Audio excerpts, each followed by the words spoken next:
L'Union européenne a décidé cette semaine d'augmenter les droits de douane sur les véhicules électriques chinois, invoquant une surcapacité et des subventions. Cette décision fait suite à une enquête de la Commission européenne sur les véhicules électriques chinois qui dure depuis octobre dernier. Les autorités ont qualifié cette décision de protectionniste. L'Union européenne a déformé la définition des subventions et abusé des règles de procédure au cours de son enquête, aggravant les risques de friction commerciale entre la Chine et l'UE et sapant la confiance des entreprises dans la coopération internationale.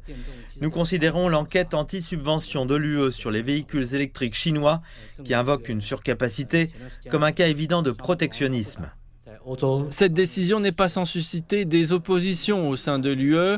Les dirigeants de Volkswagen avaient déjà prévenu que cette action pourrait se retourner contre eux en risquant de faire dérailler les objectifs climatiques de l'UE et de nuire aux constructeurs automobiles qui importent des voitures de Chine.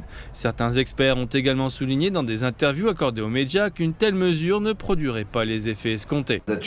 Les constructeurs chinois sont si efficaces, ils ont une telle longueur d'avance que des droits de douane comme cela n'auront à mon avis pas trop d'impact sur les prix pratiqués ici. Ils resteront plus compétitifs que leurs homologues européens. Les officiels chinois disent que les subventions industrielles du pays sont conformes aux règles de l'Organisation mondiale du commerce, alors que les récentes augmentations des droits de douane sur les véhicules électriques chinois, telles que celles imposées par le gouvernement américain en mai, violent les règles de l'OMC.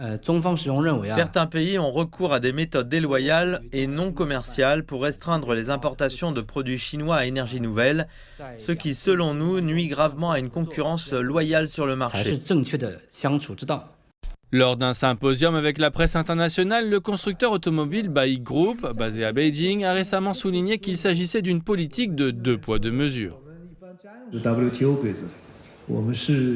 Nous pensons que le commerce mondial devrait suivre les règles de l'OMC, que la plupart des pays ont acceptées. Les accords commerciaux et la concurrence doivent être équitables tant qu'ils respectent les règles.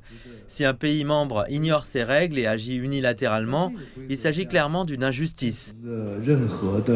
Cette nouvelle série de droits de douane intervient alors que l'industrie chinoise des véhicules électriques renforce sa coopération avec ses partenaires européens. La société chinoise BYD, l'un des principaux constructeurs de véhicules à énergie nouvelle, a annoncé l'année dernière qu'elle établirait un centre de production dans le sud de la Hongrie. Les officiels chinois ont averti que les tendances récentes pourraient freiner la coopération mondiale dans le domaine de la transition écologique.